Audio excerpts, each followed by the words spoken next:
Hey, Mexico. Did you know that the US government spends $3 billion yearly to stop us from smoking weed? Well, that's about to change. The US government has been spending billions on the war on narcotics in Mexico. Still, now that some states have legalized marijuana, the US might have to rethink the Mérida Initiative. In other words, the narcotics war is causing devastation in Mexico and the US. The cartels have found recruits among the thousands of young would-be Americans. Nothing will change unless we stop what's happening in our country. Before starting the video, please subscribe to our channel and press the bell icon to get all the latest updates. We're going to make more videos on interesting topics, so if you want to watch them, subscribe to our channel. Now let's get started. Do illegal immigrants extend the grip of Mexican narcotics cartels into the United States? Hundreds of thousands of migrants cross Mexico annually. In Tamaulipas, San Fernando has been a symbol of the dangers that they face in their journey to the United States. In that town, 72 migrants were taken out to a ranch last year. A wounded man from Ecuador led Mexican soldiers to the bound-up and shot-up bodies of the victims. In April this year, authorities found nearly 200 more bodies in mass graves. Many of them were also thought to have come from other places. Fewer people have come to the United States from Mexico and Central America in the past few years. But the journey for those who cross has become even more dangerous as Mexican narcotics cartels get better at smuggling, kidnapping, and trying to get money from migrants. Could the United States take down the cartels in Mexico? Yes! Easy. Don't do narcotics. The cartels won't have any money. Also, stop the CIA and DEA from giving guns to narcotics cartels through so-called special ops. When the Mexican military started to step in 2006, the government's main goal was to reduce narcotics-related violence. The Mexican government has taken the initiative, and its primary goal is to break up the narcotics cartels and stop narcotics trafficking demand, and U.S. officials from helping them. In the United States, many narcotics traffickers use mail and package delivery services to move illegal narcotics. So, they also use couriers and cargo shipments on planes, buses, and trains. The United States could do a lot more to take down Mexican cartels. What are some of the ways that you think the United States could take more action into combating the Mexican cartels? Let us know in the comment section. In a hypothetical scenario where the USA declared war on Mexico, would Mexican narcotics cartels collaborate with the federal government to fight back against the Americans? Mexico and the US have reached a broad agreement on how to fight the organized criminal groups behind much of the narcotics trade in the two countries. The Mexican narcotics war is the Mexican part of the global war on narcotics, which has US federal government leads. At the same time, it is an ongoing, low-intensity conflict between the Mexican government and narcotics trafficking groups. In recent years, Mexico's narcotics cartels have grown stronger. This is because more people want narcotics, and crime syndicates often outgun Mexico's police. If America sent a team of U.S. Special Forces to ground assault the Mexican cartels, would the cartels have units in their ranks that could square an equal fight to some degree? Sending millions of dollars to Mexico, Colombia, Afghanistan, and other nations that are involved in the production or transportation of narcotics over decades hasn't helped in any way to solve the problem. Since the narcotics cartels in Mexico are so powerful and intertwined with the government and the armed forces, any special forces sent to Mexico would face oppression from all departments. I don't believe these forces would have much chance of success in Mexico. Now, it wouldn't be a covert operation, but a full-scale war. If the United States were to invade Mexico in this manner, they would be breaking international law. The massive narcotics market in the United States is the source of the problem. The domestic market for narcotics is something that the United States of America needs to strive hard to eradicate. The subsistence farmers in other nations who grow narcotics like coca leaves, marijuana, and poppies do it to provide for their families. At the same time, the majority of them are just scraping by.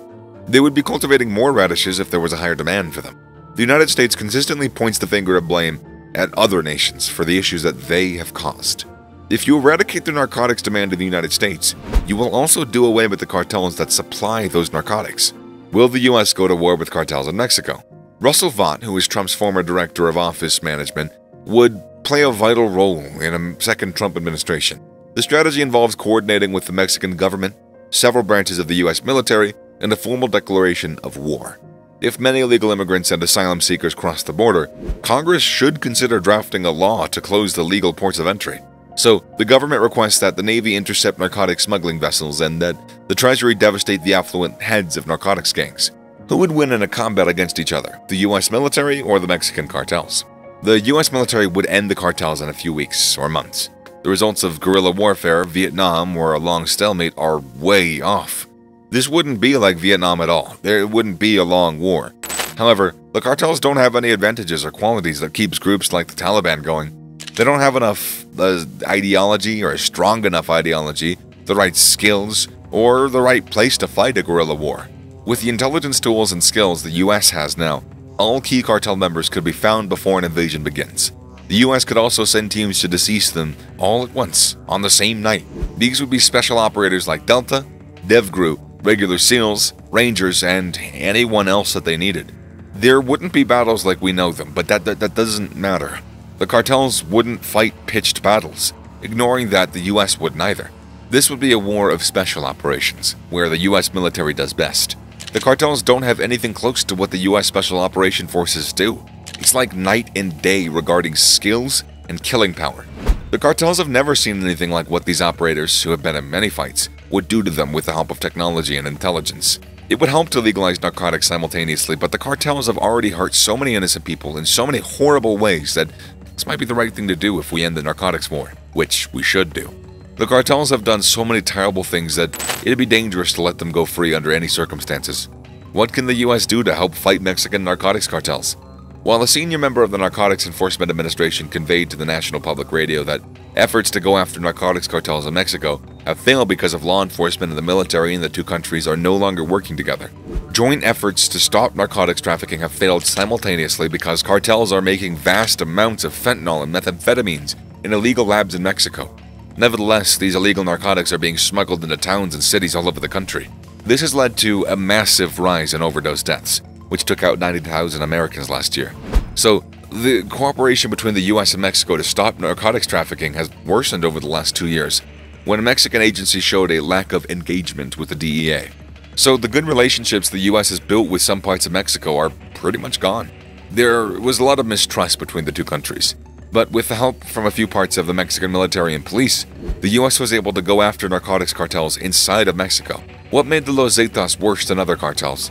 Los Zetas, the Z's in Spanish, is a Mexican crime group that started in 1997 as the Gulf Cartel's police force. In 2010, it broke away and became its criminal organization. The group is known for how violent it was and how well organized it was. Los Zetas, considered one of Mexico's most dangerous narcotics cartels, are known for using shock and awe tactics like beheading, torturing, and killing other people without reason. Is the United States the biggest and most profitable client of the Mexican narcotics cartels? Yes, even though Americans only make up about 4% of the world's population, they use about half the supply of illegal narcotics. Narcotics cartels, which include the good people whose factories make narcotics like OxyContin, Vicodin, fentanyl, and so on, exist to get narcotics to people who want them. Why would someone fly or ship halfway around the world when their primary market is right next door and there's a lot of demand there? In Mexico, only a small number of people use narcotics other than alcohol. There's no way that narcotics cartels could make money there. Since Americans want narcotics, it makes sense that both illegal and illegal narcotics cartels from Mexico and other countries, including the USA, try to sell to them. It's time for America to fight against the narcotics cartels and the Mexican government by forming a new citizen military. Imagine a world where all Americans are free from the threat of narcotics traffickers and where justice is served. So that's it for today's video. If you like this video, click the like and the bell buttons. We have another video coming for you soon, and take care until then.